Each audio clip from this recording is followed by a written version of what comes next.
గాలిపటానికి తాడు తెగిపోతే ఎలా ఉంటుంది? గాలిపటం ఉంటుంది కదా, దానికి తాడు తెగిపోతే ఎలా ఉంటుంది?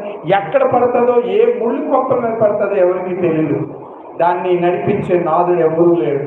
యేసుక్రీస్తు వారికి ఒక నిబంధన ఉంది.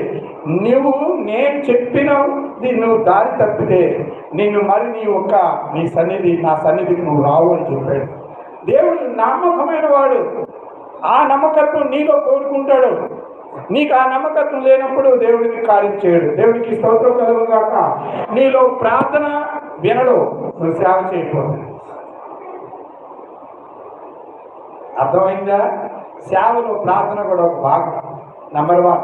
కొంతమంది ఏమి పని చేయలేరు కానీ ప్రార్థన చేయగలరు కదా, ఆ పని చేయండి. నీ చేతనైతే నువ్వు ఏమైనా దేవుడికి చేయగలిగితే అది చేయి. శాతం కాకపోతే ప్రార్థన చేయి. నీ శరీరంలో బలం ఉంటే ఆ బలము దేవుని రాజ్యం